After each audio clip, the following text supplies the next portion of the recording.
बांग्लादेश में हालात लगातार डराने वाले होते जा रहे हैं। बीते कुछ समय में जो कुछ वहां हुआ है उसने अल्पसंख्यक हिंदू समुदाय को खौफ में जीने पर मजबूर कर दिया है।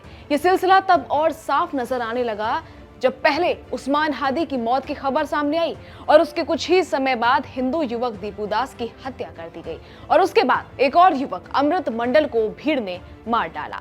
इन घटनाओं ने ये सवाल खड़े कर दिए हैं कि क्या बांग्लादेश में अल्पसंख्यक समुदाय अब सुरक्षित बचा है। उस्मान हादी की मौत के बाद हालात सामान्य होने की बजाय और ज्यादा बिगड़ते चले गए। आरोप लगे कि धार्मिक पहचान के आधार पर लोगों को निशाना बनाया जा रहा है। इसी बीच दीपू दास की हत्या ने पूरे इलाके में दहशत फैला दी। स्थानीय लोगों का कहना है कि डर अब सिर्फ किसी एक घटना तक सीमित नहीं है, बल्कि ये रोजमर्रा की जिंदगी का हिस्सा बन चुका है। लोग अपने घरों से बाहर निकलने से डर रहे हैं और परिवारों को अपनी सुरक्षा की चिंता सताने लगी। इसी डर के माहौल के बीच बांग्लादेश के चट्टग्राम इलाके से एक और गंभीर खबर सामने आई, जहां हिंदू समुदाय के कई घरों को आग के हवाले कर दिया गया।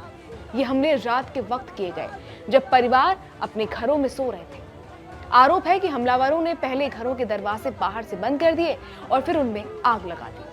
हालात इतने खतरनाक हो गए कि लोग किसी तरह दीवारें तोड़कर या पीछे के रास्तों से जान बचाकर बाहर निकल पाए।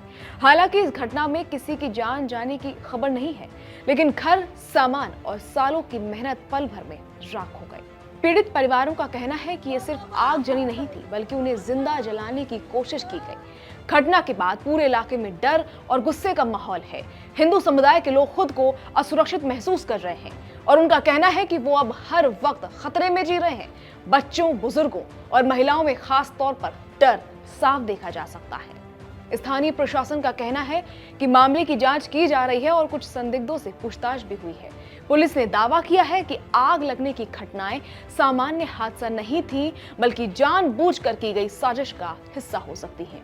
हालांकि अभी तक ये साफ नहीं हुआ कि इन हमलों के पीछे कौन लोग हैं और उनका मकसद क्या है। इन घटनाओं को लेकर बांग्लादेश में ही नहीं, बल्कि अंतर्राष्ट्रीय स्तर पर भी चिंता जताई जा रही है। मानवाधिकार संगठनों का कहना है कि अल्पसंख्यकों पर हमले किसी भी देश के लिए गंभीर चेतावनी होती है।